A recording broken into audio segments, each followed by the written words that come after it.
Hello बच्चों, good afternoon to all of you. तो आइए बच्चों, आज हम लोग सीखेंगे क्लास 12th का फिजिक्स का चैप्टर नंबर 1, कूलाम का नियम तथा वैधोच्छेद। आपके फिजिक्स का पहला चैप्टर है कूलाम का नियम तथा वैधोच्छेद। तो आइए बच्चों, शुरू करते हैं आपका पहला चैप्टर, भौतिक विज्ञान के बाद।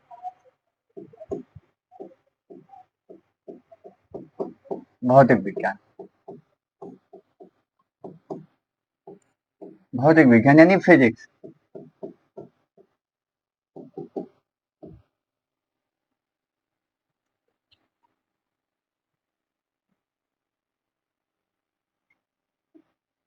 या तो आपके चैप्टर का पहला नाम क्या है?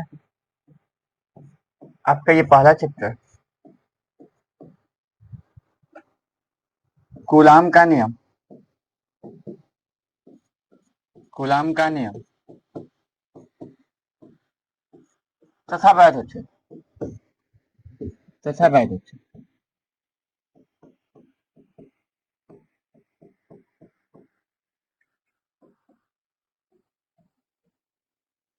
कूलाम्स लॉ, कूलाम्स लॉ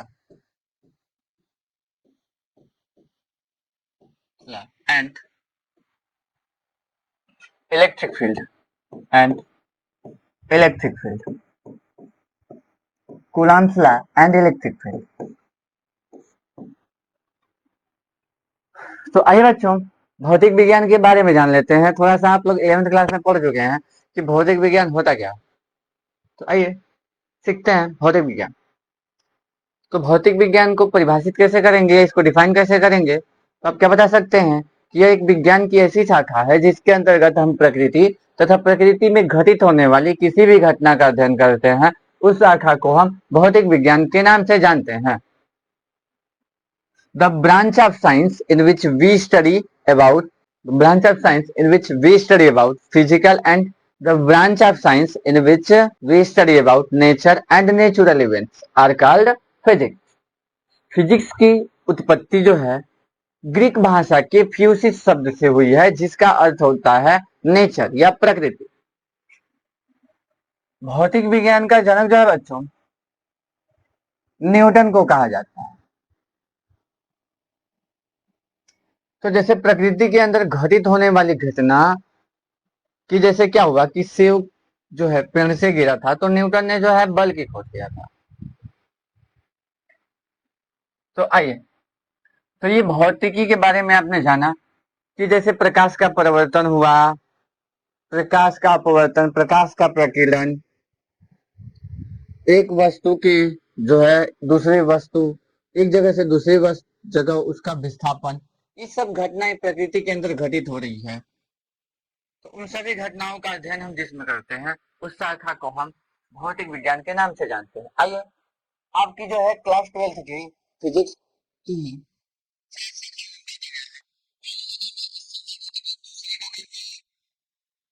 चुंबकत्व, और तीसरे का नाम है प्रकाशिकी, और चौथे का नाम है नाभिकीय भौतिकी। तो आइए हम आज शुरू करेंगे आपका पहला चैप्टर स्थिर वैद्युतिकी। स्थिर वैद्युतिकी क्या होता है? स्थिर वैद्युतिकी क्या होता है?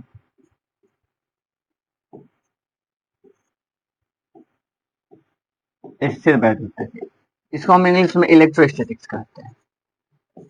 Electrostatics, statics. तो ध्यान से सुनिए, इलेक्ट्रोस्टैटिक्स क्या होता है?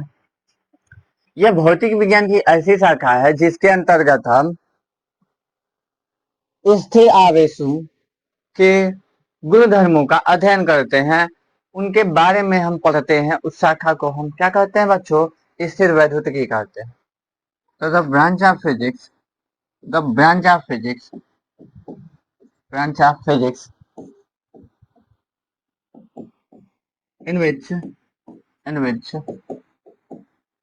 we study about, we study about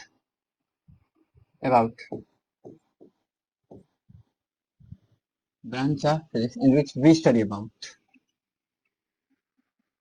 different different behavior of behavior of behavior of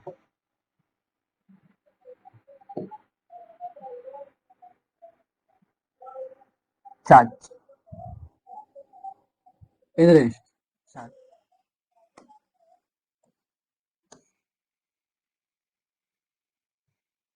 behaviour of charge at rest position position position position are called electrostatics electrostatics तो ध्यान से सुनिए द ब्रांच ऑफ फिजिक्स यानी भौतिक विज्ञान की शाखा इन विच जिसमें वी स्टडी हम अध्ययन करते हैं अबाउट में इस बारे में डिफरेंट बिहेवियर ऑफ चार्ज यानी अलग अलग आवेशों के गुणों के बारे में या आवेश के गुण धर्मों के बारे में एट रेस्ट पोजीशन जो विरामावस्था में रखे गए हो स्थिर अवस्था में रखे गए हो बोला है ना रेस्ट पोजीशन यानी कि स्थिर अवस्था में रखे गए हो आर कॉल्ड वह कहलाता है इलेक्ट्रोस्टैटिक्स। तो इस पूरी चैप्टर के अंदर हम जो है बच्चों केवल स्थिर आवेश और उनके अंदर घटित होने वाली विभिन्न घटनाओं का हम अध्ययन करेंगे उसी को हम क्या कहते हैं इलेक्ट्रोस्टैटिक्स कहते हैं। तो आइए शुरू करते हैं आपके चैप्टर का पहला टॉपिक आवेश क्योंकि आपका पूरा चैप्टर ही बच्चों ये स्थिर आवेशों पर आधारित है और उसको किसमें पढ़ते हैं तो उस फिजिक्स की शाखा को आप लोग इलेक्ट्रोस्टैटिक्स कहते हैं। आपका पहला चैप्टर है इलेक्ट्रोस्टैटिक्स जिसमें आप पढ़ेंगे कूलाम का नियम और बैरो क्षेत्र। तो आइए शुरू करते हैं बच्चों आवेश। आपका पहला टॉपिक है आवेश। आवेश क्या होता है? चार्ज। चार्ज आवेश किसे कहेंगे? जब दो वस्तुओं को एक दूसरे से रगड़ा जाता है तो उनमें दूसरी वस्तुओं को आकर्षित या प्रतिकर्षित का गुण आ जाता है। इसी घटना को हम आवेश के नाम से जानते हैं। ठीक है, इसको कैसे बोलेंगे कि electric charge is the property of body by which attract और रिपेल अदर बॉडी। तो क्या होता है कि एक ऐसा गुण होता है जिसके कारण कोई वस्तु एक वस्तु से दूसरे वस्तु को या तो आकर्षित कर सकती है या प्रतिकर्षित कर सकती है। ये कब होता है कि जब दो वस्तुओं को एक दूसरे के साथ रगड़ा जाता है तो एक वस्तु से निकल के इलेक्ट्रॉन दूसरी वस्तु में चले जाते हैं तो वह आवेशित हो जाएगी और जैसे ही किसी धनावेशित वस्तु को अपने पास या संपर्क में लेगी तो उससे वह चिपकने लगेगी, उसको अपने तरफ खींचने लगेगी। यह इलेक्ट्रॉन जैसे सेम नेचर के वस्तुओं को क्या करेगी, दूर हटाएगी और विपरीत नेचर वाले लोगों को अपने तरफ खींचेगी। तो यही होता है आवेश। तो चार्ज क्या होता है कि इलेक्ट्रिक चार्ज, इसी को वैद्युत आवेश भी कहते हैं या आवेश का, ये दोनों बात एक ही है। Electric charge is the property of body is the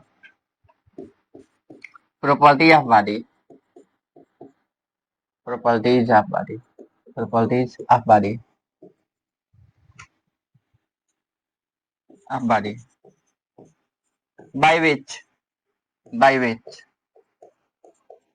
by which it attract or repel body it attract or repel other bodies are called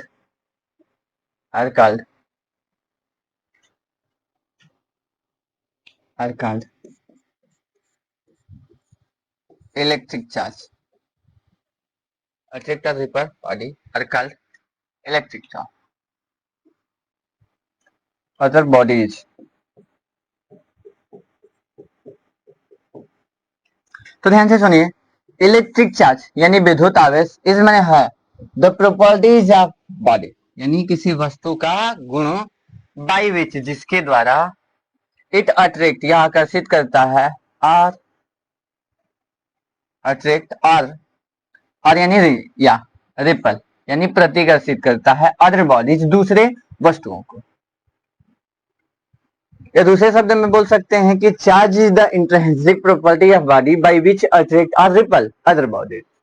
तो इसी फेनामिना को या इसी प्रॉपर्टीज को हम इलेक्ट्रिक चार्ज या चार्ज के नाम से जानते हैं बच्चों। तो आइए शुरू करते हैं कि इसकी एग्जाम्पल के लिए आप क्या ले सकते हैं।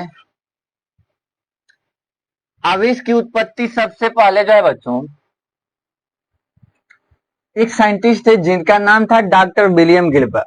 तो डॉक्टर विलियम गिलबर्ट ने जो है सन 1600 ईस्वी में, ये ऑक्सफोर्ड यूनिवर्सिटी के प्रोफेसर थे, इंग्लैंड की ऑक्सफोर्ड यूनिवर्सिटी के प्रोफेसर है, जिन्होंने क्या किया था, आवेश की उत्पत्ति किया था। ठीक है, यही बताए थे कि आवेश कैसे उत्पन्न होता है। जब हम दो वस्तुओं को एक दूसरे के साथ रगड़ते हैं तो एक वस्तु से इलेक्ट्रॉन निकल के दूसरी वस्तु में स्थानांतरित हो जाता है, यानी ये घर्षण के कारण होता है, जिस वजह से वह एक वस्तु से दूसरी वस्तु को अपने अंदर या तो आकर्षित करने का गुण ले सकता है या प्रतिकर्षित करने का गुण।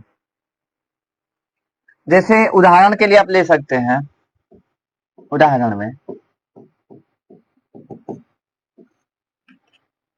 कि जब हम कंघे से बाल सवार करके या बाल झाड़ करके क्या करते हैं, उसको किसी कागज के छोटे छोटे टुकड़ों के पास ले जाते हैं, तो वह उनको अपने तरफ आकर्षित करने लगेगा, उस कंघे से कागज का टुकड़ा चिपक जाएगा। यह क्यों हुआ है बच्चों, तो आवेश के कारण हुआ है। आए समझ में, क्योंकि आपके बालों को संवारते ही आपके बाल के इलेक्ट्रॉन जो है उस कंघे पे चिपक गए, जिससे जैसे ही वो किसी अन्य वस्तु के पास या कागज के टुकड़ों के पास गया तो वह उनको अपने तरफ आकर्षित करने लगा। यही घटना क्या होती है बच्चों, आवेश के नाम से जानी जाती है, जिसको हम विद्युत आवेश कहते हैं। ठीक है, वैद्युत आवेश की उत्पत्ति, origin of charge, origin of charge. तो आवेश की उत्पत्ति कैसे होती है, इस बात को हम लोग ध्यान से सुनेंगे और समझेंगे। तो आप क्या बताएंगे कि जब एक वस्तु से दूसरी वस्तु को रगड़ा जाता है तो उनमें घर्षण होता है, घर्षण बल उत्पन्न होता है। तो पहली वस्तु से इलेक्ट्रॉन निकल के दूसरी वस्तु के अंदर स्थानांतरित हो जाता है, चला जाता है। इसी के कारण उस दूसरी वस्तु के अंदर अन्य वस्तुओं को आकर्षित करने या प्रतिकर्षित करने का गुण विद्यमान हो जाता है या आ जाता है। इसी को हम या इसी प्रकार से आवेश की उत्पत्ति होती है बच्चों। The transfer of electron, transfer of the transfer of the transfer of electron the transfer of electron is completely responsible, it's completely responsible from responsible for charge charge produced charge produced charge produced। ठीक है, आइए समझिए, या responsible for electric charge भी लिख सकते हैं। ठीक है, तो देखिए द ट्रांसफर यानी क्या होता है, स्थानांतरण ऑफ इलेक्ट्रॉन, यहाँ पे यस लगा लीजिए, यानी इलेक्ट्रॉनों का जो स्थानांतरण होता है इज कंप्लीटली रिस्पॉन्सिबल, पूरी तरह से उत्तरदायी होता है फॉर चार्ज प्रोड्यूस, आवेश की उत्पत्ति के लिए। जब तक इलेक्ट्रॉनों का स्थानांतरण नहीं होगा उस वस्तु के अंदर अन्य वस्तुओं को आकर्षित या प्रतिकर्षित करने का गुण नहीं आएगा। तो पूरी तरह से कौन जिम्मेदार होता है बच्चों, आवेश की उत्पत्ति के लिए इलेक्ट्रॉन। आया समझ में, चलिए आगे बढ़ते हैं। आवेश के प्रकार, आवेश के प्रकार यानी types of charge, types of charge.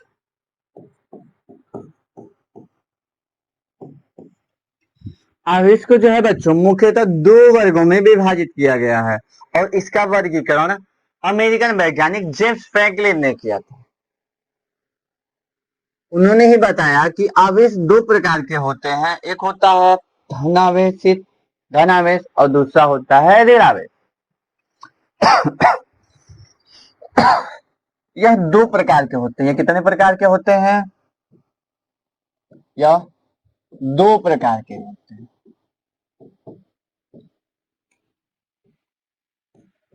यह दो प्रकार के होते हैं।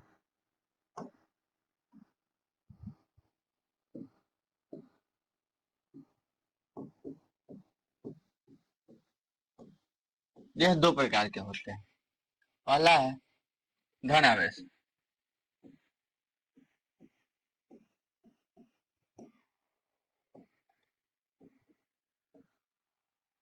इसको कहते हैं इंग्लिश में पॉजिटिव चार्ज। Positive charge. तो ये समझिए धन आवेश क्या होता है। जब कोई वस्तु अपने अंदर से इलेक्ट्रॉन का त्याग करती है या इलेक्ट्रॉन निकालती है तो वह वस्तु धनावेशित हो जाती है। ठीक है। तो जब कोई वस्तु अपने में से इलेक्ट्रॉन त्यागती है तो उत्पन्न आवेश को हम धन आवेश। when a body loses the electron,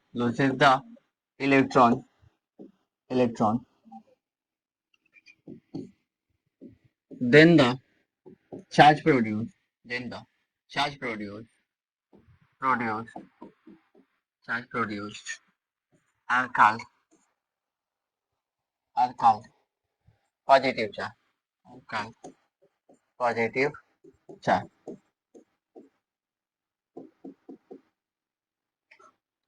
तो ये समझिए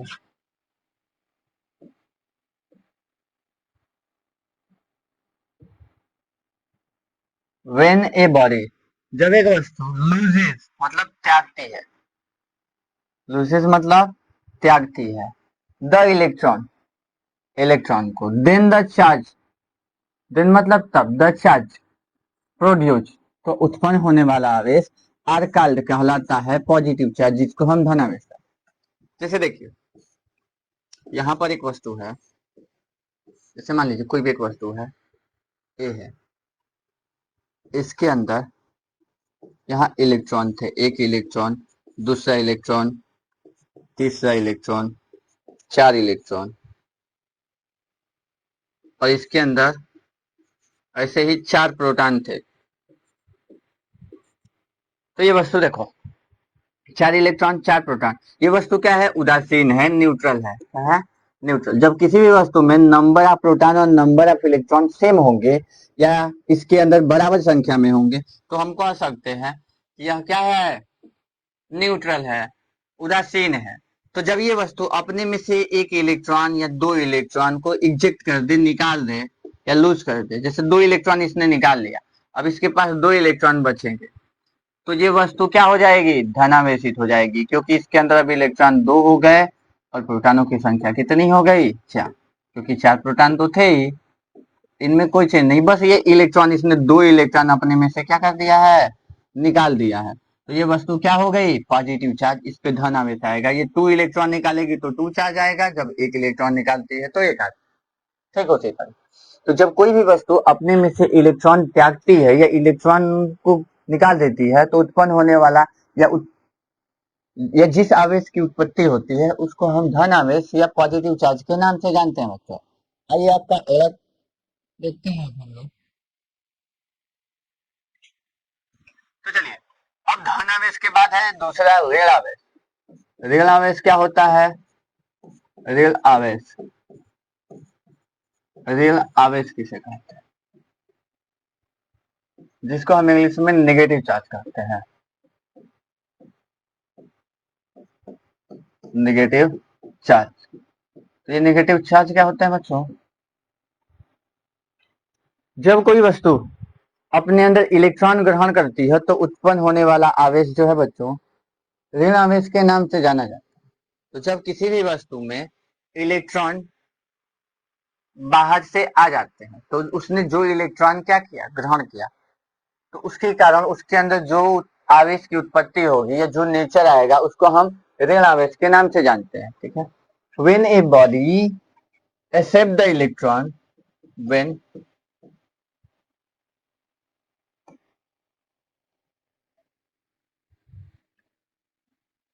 when a body when a body accept accept accept the electron accept the electron, then the charge produced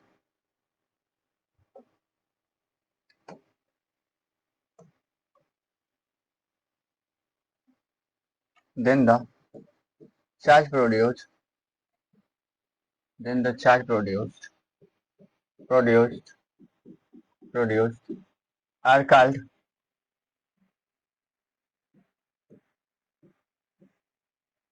then the charge produced are called negative charge। इसको हम बच्चों negative charge के नाम से जानते हैं।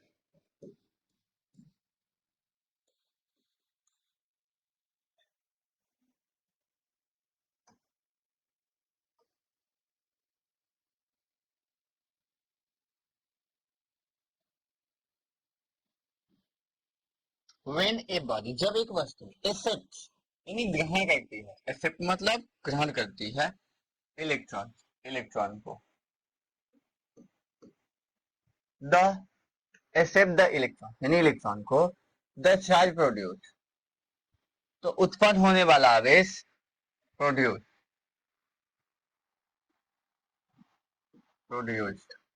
तो then the charge produced are called कहलाता है नेगेटिव चार्ज, यानी इसी को हम ऋण आवेश कहते हैं। जैसे मान लो बच्चों कि यहाँ पे जो है एक वस्तु है जिसके अंदर इलेक्ट्रॉन थे 4 और प्रोटॉन है भी 4, इनकी भी संख्या समान है। तो इसने क्या किया, अपने अंदर कहीं से 2 इलेक्ट्रॉन और ऐड कर लिया, इसको किसी अन्य वस्तु से 2 इलेक्ट्रॉन और मिल गए।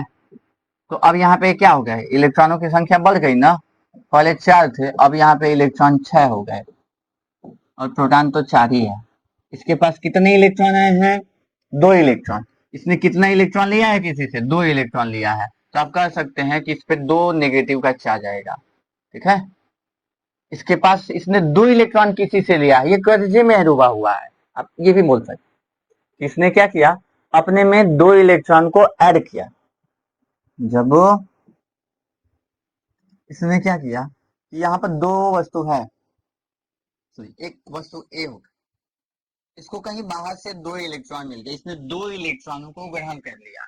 तो इसके अंदर कितने इलेक्ट्रॉन थे, पहले इलेक्ट्रॉन थे 4, प्रोटॉन थे 4, नंबर ऑफ प्रोटॉन और नंबर ऑफ इलेक्ट्रॉन दोनों सेम थे, ये उदासीन था। ठीक है, इसने जब 2 इलेक्ट्रॉन ले लिया किसी से, तो इसके पास नंबर ऑफ इलेक्ट्रॉन कितने हो गए, 6 इलेक्ट्रॉन हो गए। इसके पास 2 इलेक्ट्रॉनों की बढ़ोतरी हो गई है। या कह सकते हैं दूसरे शब्द में कि जब किसी भी वस्तु में इलेक्ट्रॉन की अधिकता होती है तो उत्पन्न होने वाला आवेश जो है ऋण आवेश के नाम से जाना जाता है, इसको हम नेगेटिव चार्ज कहते हैं।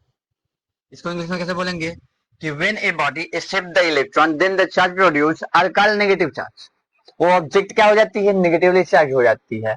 जैसे ऑब्जेक्ट ए के पास 2 इलेक्ट्रॉन क्या हो गए, एक्सेप्ट कर लिया ऑब्जेक्ट ए ने, तो इस पर कितने का नेगेटिव चार्ज आया, 2 का नेगेटिव चार्ज प्रोड्यूस हो गया या जनरेट हो गया, तो इसी को हम कहते हैं नेगेटिव चार्ज। ये क्लियर है बच्चों। इसका क्लासिफिकेशन किसने किया था, यह वर्गीकरण किसने किया था, तो आप नोट में लिख सकते हैं कि आवेशों का वर्गीकरण या क्लासिफिकेशन ऑफ, तो क्लासिफिकेशन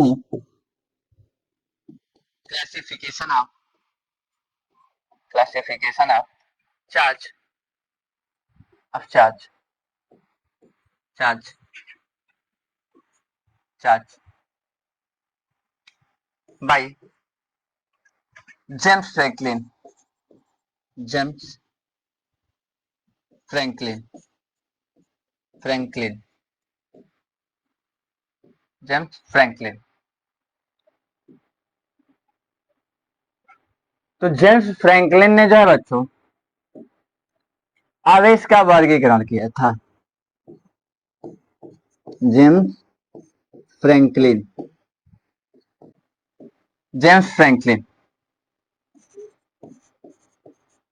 तो जेम्स फ्रैंकलिन ने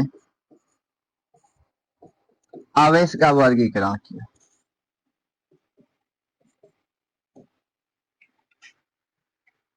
तो इतनी बात क्लियर है बच्चों। अब आइए हम आगे बढ़ जाते हैं इसी सेशन में।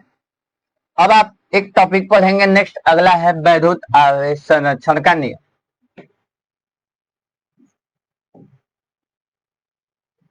वैद्युत आवेश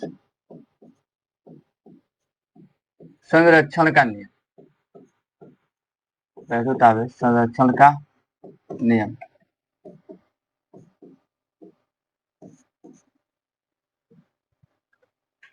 इसको हम इंग्लिश में कहते हैं conservation of charge, conservation, law of conservation of charge, conservation of, law of conservation of charge,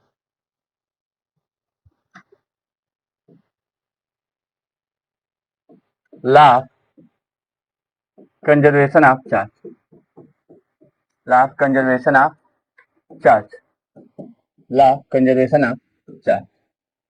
तो आइए हम लोग इसमें पढ़ते हैं law of conservation of charge क्या होता है। जैसे बच्चों आप लोग 11th क्लास में पढ़ चुके हैं कि ऊर्जा संरक्षण का नियम क्या होता है या law of conservation of energy क्या होता है, सेम वैसे ही आवेश संरक्षण का नियम होता है या इसी को कहते हैं हम law of conservation of charge.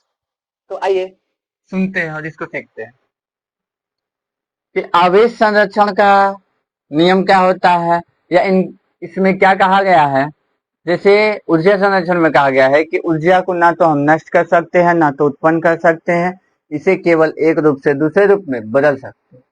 Same वैसे ही इसमें भी इसको कहते हैं कि हम वैद्युत आवेश को ना तो उत्पन्न कर सकते हैं ना तो नष्ट कर सकते हैं, इसे एक रूप से दूसरे रूप में केवल बदला जा सकता है। इसी कथन को हम वैद्युत आवेश संरक्षण के नियम के नाम से जानते हैं। आइए अब इसको इंग्लिश में कैसे डिफाइन करोगे बच्चों। According to this law, according to this law, according to this law, यानी इसमें क्या कहा गया है कि charge can neither be created, charge can neither be created, neither be created, be created, neither be created nor be destroyed, nor be destroyed, nor be destroyed, nor be destroyed.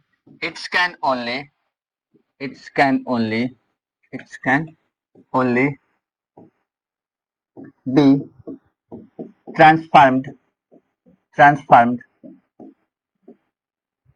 transformed from one form to another form, another form, another form. This statement is can, this statement is can,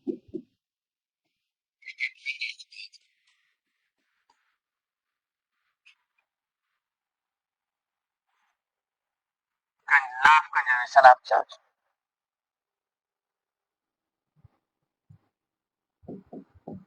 Law of conservation of charge. Law of conservation of charge.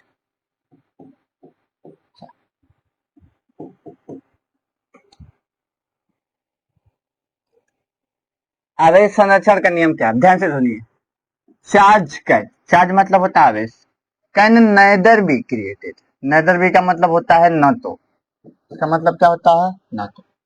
Charge can neither be created यानी हम आवेश को ना तो उत्पन्न कर सकते हैं नॉर बी डिस्ट्रॉयड, ना तो इसको हम नष्ट कर सकते हैं। इट्स मतलब इसे, कैन मतलब सकते हैं, ओनली बी ट्रांसफॉर्म मतलब केवल हम इसको बदल सकते हैं, फ्रॉम मतलब से, वन फॉर्म मतलब एक रूप से, टू अनदर फॉर्म दूसरे रूप में। दिस स्टेटमेंट यानी यह कथन इस कॉल्ड कहलाता है law of conservation of charge, law of conservation of charge यानी वैद्युत आवेश संरक्षण का नियम।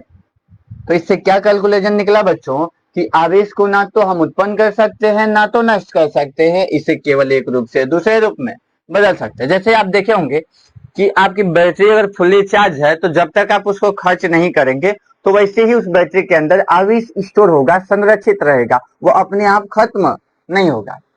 यानी बैटरी के आवेशन की जो घटना है, charging and discharging of A battery is based upon the law of conservation of charge.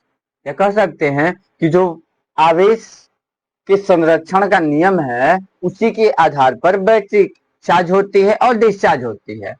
यानी बैटरी के अंदर संचित आवेश अपने आप खत्म नहीं होता है, नष्ट नहीं होता है, वह एक रूप से दूसरे रूप में बदला जा सकता है। जैसे कि आप यहाँ पे एक बैटरी है, 12 वोल्ट की बैटरी रखे हैं आप,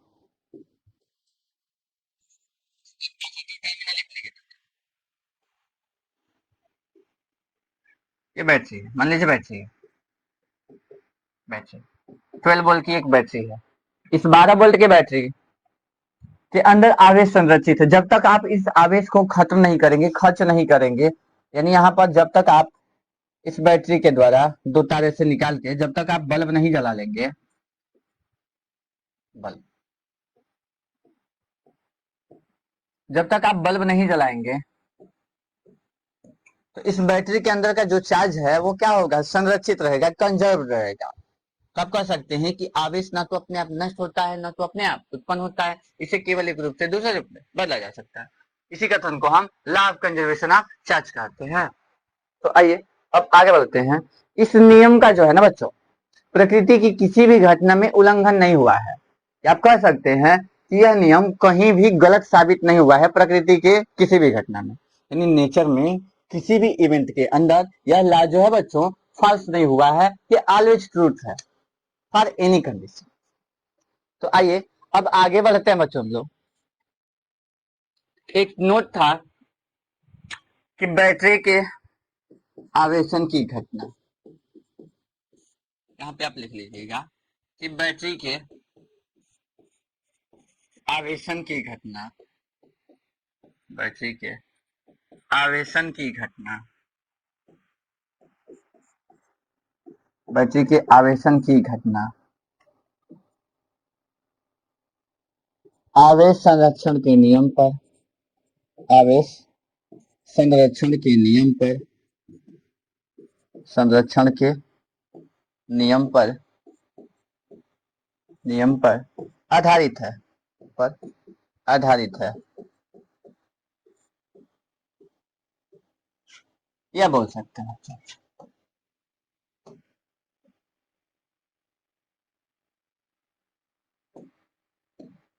ये बैटरी जो है बच्चों 12 वोल्ट की है, यहाँ आधारित है। तो चलिए आइए अब हम लोग नेक्स्ट स्लाइड पे पढ़ते हैं आगे। आपका अगला टॉपिक है बच्चों मूल आवेश।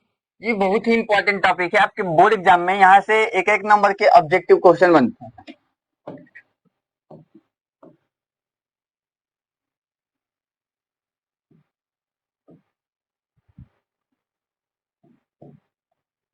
आपका टॉपिक है बच्चों मूल आवेश। मूल आवेश क्या होता है इसको पढ़ना है। मूल आवेश को इंग्लिश में बच्चों फंडामेंटल चार्ज के नाम से जानते हैं। क्या है बच्चों, फंडामेंटल चार्ज, टल चार्ज। मूल आवेश, मूल आवेश क्या होता है बच्चों, वह छोटा से छोटा आवेश जो किसी आवेशित कण पर, किसी चार्ज पार्टिकल पर उपस्थित हो सकता है, यह पाया जा सकता है, उसी को हम मूल आवेश के नाम से जानते हैं। फिर से एक बार सुनिए, वह छोटा से छोटा आवेश जो किसी आवेशित कण पर उपस्थित होता है, उसी को हम मूल आवेश के नाम से जानते हैं। The smallest charge present in the charge particle is called fundamental charge.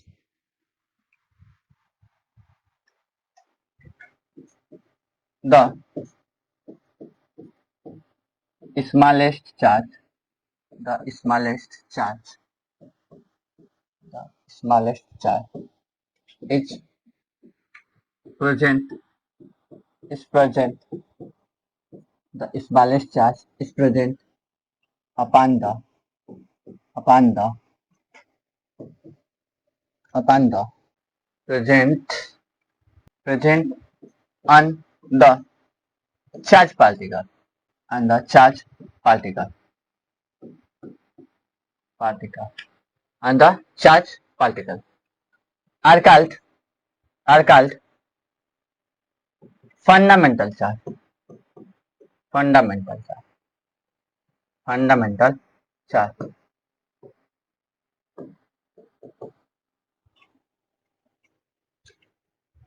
अब ध्यान से सुनिए बच्चों, द स्मॉलेस्ट चार्ज यानी क्या होता है, छोटा कर, द स्मॉलेस्ट चार्ज यानी क्या होता है, छोटा आवेश इज प्रेजेंट पाया जाता है ऑन द चार्ज पार्टिकल, यानी वह छोटा से छोटा आवेश जो उपस्थित होता है या पाया जाता है चार्ज पार्टिकल, यानी किसी भी आवेशित कण पर। चार्ज पार्टिकल का मतलब होगा आवेशित कण पर आर काल्ड कहलाता है या उसको कहते हैं फंडामेंटल चार्ज, यानी कि मूल आवेश।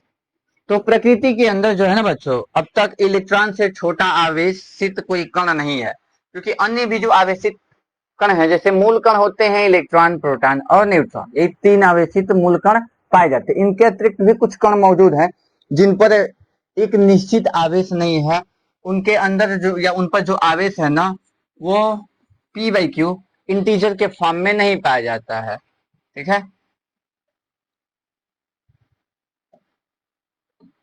तो प्रकृति के अंदर अब तक जो है बच्चों खोजा गया, या अब तक साइंटिस्ट को जो है प्रकृति में इलेक्ट्रॉन से छोटा आवेश कोई भी नहीं मिला। सही है, तो इलेक्ट्रॉन पर जो आवेश होता है या मूल आवेश, इलेक्ट्रॉन पर मूल आवेश का मान कितना होता है बच्चों? मूल आवेश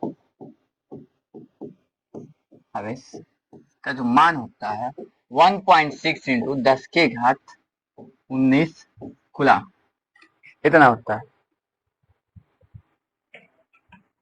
माइनस का 19 कूलम,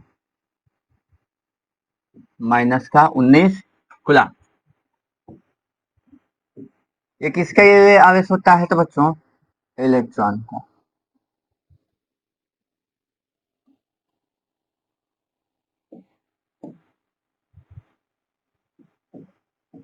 ये इलेक्ट्रॉन का आवेश है, आया समझ में? तो प्रकृति में इलेक्ट्रॉन से छोटा आवेश नहीं होता है, और इलेक्ट्रॉन पर आवेश का मान आपको पता ही है कि 1.6 इंटू 10 के घात माइनस का 19 कूलम, या कह सकते हैं कि 1.6 गुणे 10 की घात माइनस 19 कूलम इलेक्ट्रॉन पर आवेश होता है। यह प्रकृति में पाया जाने वाला सबसे छोटा आवेश है, इसी को हम मूल आवेश के नाम से जानते हैं। तो चलिए इतनी बात क्लियर है। अब हम लोग पढ़ेंगे आवेश का क्वांटीकरण। आवेश का क्वांटीकरण ये पेपर में आता है, आवेश का क्वांटीकरण, क्वांटिनाइजेशन ऑफ चार्ज, क्वांटी क्वांटी या क्वांटम नेचर ऑफ चार्ज ये भी बोल सकते हैं।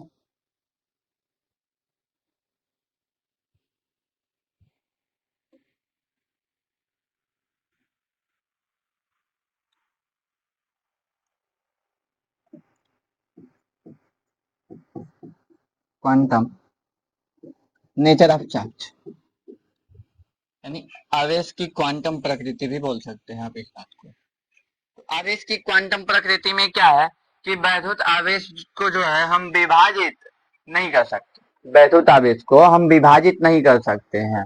ठीक है, आवेश का यही गुण जो है बच्चों किस नाम से जाना जाता है? आवेश की क्वांटम प्रकृति, या यही आवेश का क्वांटीकरण कहलाता है।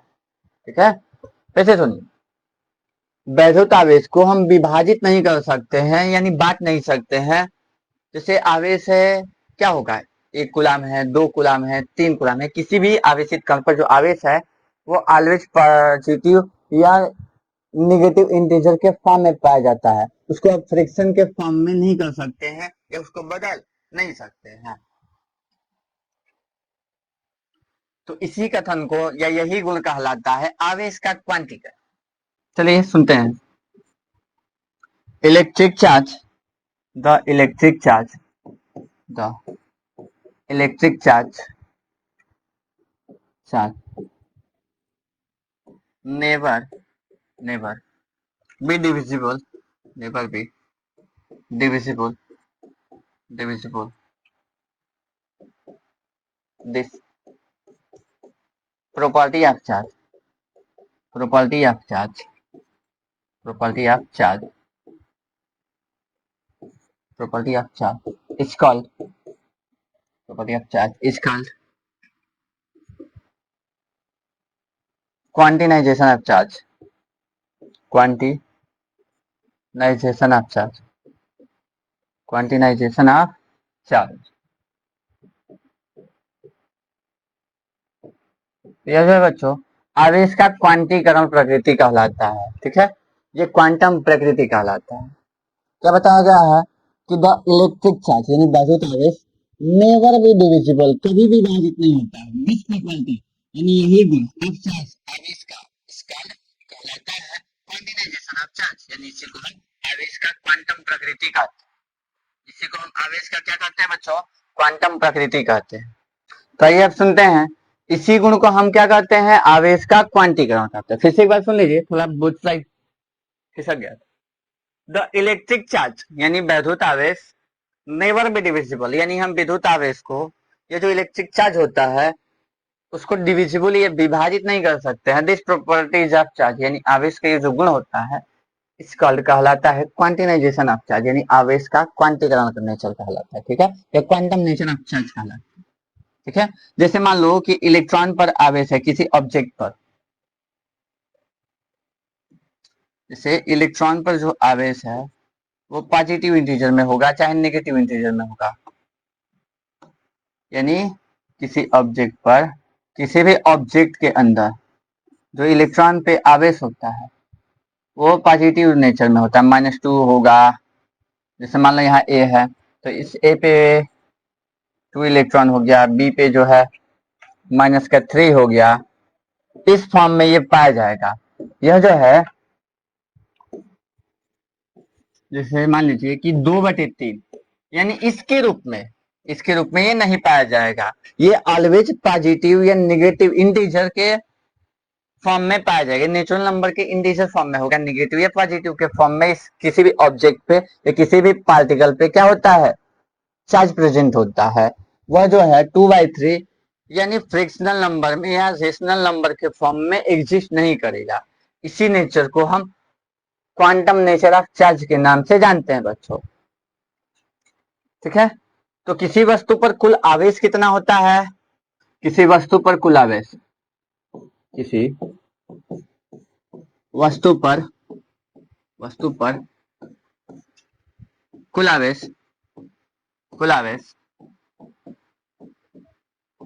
कुल आवेश capital Q equal to NE होता है, NE होता है, जहां N क्या होता है, नंबर ऑफ इलेक्ट्रॉन यानी इलेक्ट्रॉनों की संख्या, नंबर ऑफ इलेक्ट्रॉन ये क्या होता है बच्चों, नंबर ऑफ इलेक्ट्रॉन यानी इलेक्ट्रॉनों की संख्या, और E क्या होता है, चार्ज ऑफ फंडामेंटल चार्ज जब भी पढ़े हैं तो ये क्या होता है, फंडामेंटल चार्ज। ये सबको पता है बच्चों कि फंडामेंटल चार्ज की वैल्यू क्या होती है, तो 1.6 raise to 10 to the power या raise to the power -19 coulomb. तो ये रहा किसी वस्तु पर आवेश, किसी आवेशित वस्तु पर कुल आवेश, किसी भी आवेशित वस्तु पर कुल आवेश कितना हो सकता है, तो Q बराबर NE, जहां N जो है उस वस्तु के अंदर पाए जाने वाले इलेक्ट्रॉन की संख्या को बताएगा और E उस आवेशित कण पर पाए जाने वाले मूल आवेश को बताएगा, फंडामेंटल चार्ज को रिप्रेजेंट करेगा। अब जाए बच्चों दो नोट पढ़ लीजिए, हम आपको बताए हैं चार्ज क्या होता है लेकिन उनके यूनिट नहीं बताए। तो पहला क्या बताया है, आपसे कोई पूछ देगा कि आवेश का ऐसा यूनिट क्या है, तो इंग्लिश में लिख देते हैं बच्चों, समझ लीजिए, the SI unit of charge इस कूलम जिसको हम कैपिटल C से रिप्रेजेंट करते हैं। द एसआई यूनिट यानी क्या होता है, एसआई मात्रक ऑफ चार्ज किसका, आवेश का, कूलम, इस कूलम यानी क्या होता है, कूलम। दूसरा बच्चों कि आवेश का सीजीएस यूनिट क्या होता है, द सीजीएस यूनिट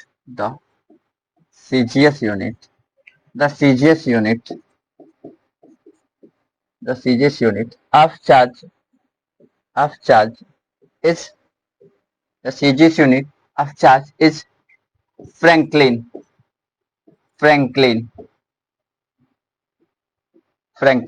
जिसको हम FR लिखते हैं बच्चों, तो चार्ज की सीजीएस यूनिट फ्रैंकलिन होती है और एसआई यूनिट कूलम्ब्स होता है। ये जो है बच्चों ध्यान दीजिएगा, ये बार बार आपके एग्जाम में पूछे जाते हैं, ऑब्जेक्टिव नंबर में 1 नंबर के क्वेश्चन बनते हैं यहाँ। तो ठीक है बच्चों, आज के लिए इतना ही। इसके आगे अगले क्लास में, तब तक के लिए बाय बाय, टेक केयर, धन्यवाद।